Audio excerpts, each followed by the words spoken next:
weirdos? Weird science is the revolution.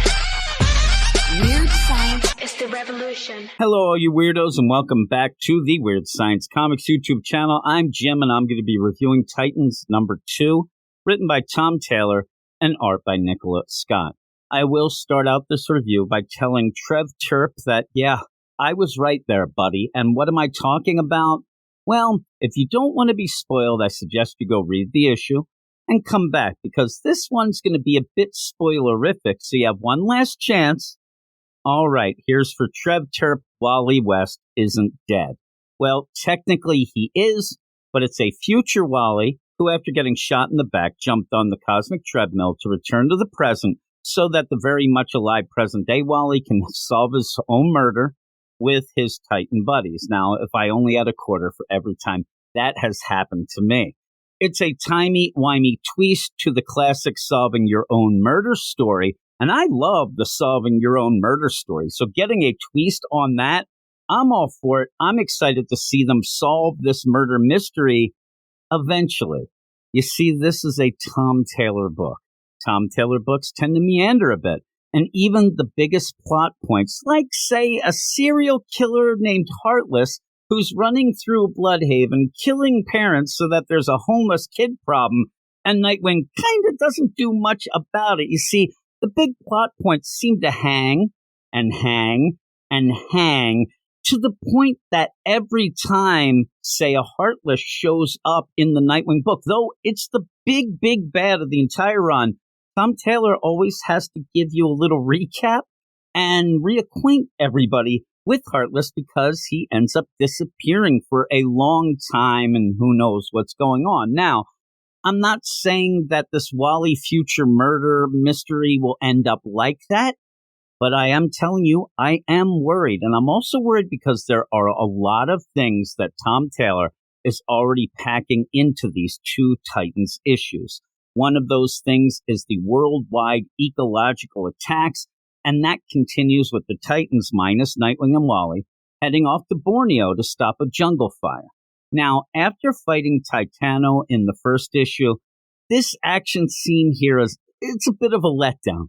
I understand it's mainly to show that Donna Troy is a good tactical leader, but seeing water being boom-tubed and teleported to put out a fire isn't exactly riveting. Now, the issue continues with the Titans finding out that the Church of Blood has rebranded. It's about time, too, right? And are now the Church of Eternity. And not only are they planning a SpaceX type of program, but they have some help from a former Titan. Oh, my goodness. I'm not going to spoil who it is, but I will say one thing. You can't keep giving these big moments and then pulling them away. So hopefully what we see here isn't just going to be revealed to be yet another dupe like Wally's murder from the first issue, because if you keep doing that, it is really going to lessen what are big moments. And I do think that there are big moments going on in this issue. And here's the thing, though. If that all isn't enough, those fires in Borneo, they were actually Tamaranian. Oh, my goodness gracious. Add that, Peacemaker and Amanda Waller still slinking through the shadows, Raven missing a part of herself, and even some other things. And you might see why I said I was worried earlier. Now, almost all of this stuff, though, is pretty cool. And Tom Taylor even throws in some fan service flashbacks, though. It's kind of a wonky continuity when you look at it and think about it. But I think fans will still enjoy those. I just hope that Taylor starts checking things off his list here before adding even more to it, because I want to start solving Wally's murder mystery right away.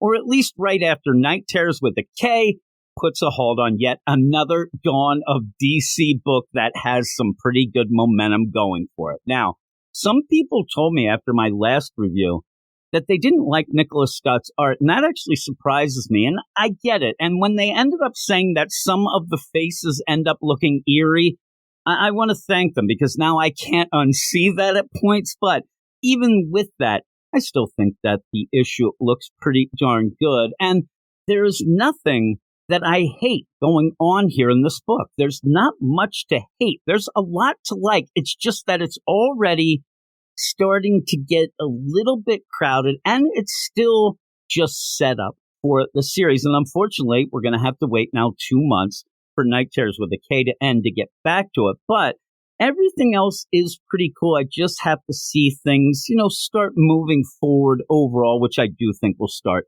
in September. So because of all that, I am giving Titans number 2 a solid 7.5 out of 10.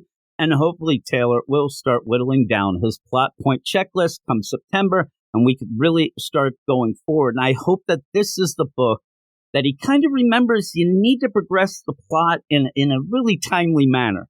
You can't let things hang. You have to have things happening in each issue that end up making the story go forward. Because while I think that Nightwing is an easy book to get into, after a while it starts to fade because of that lack of story progression, and that's a shame. But overall, still enjoying this. Still think it's a solid Dawn of DC book. I just think that it needs to step it up a bit, and I hope that happens in September. But let me know what you think about this Titans book, about Tom Taylor books in general, all of that in the comments below.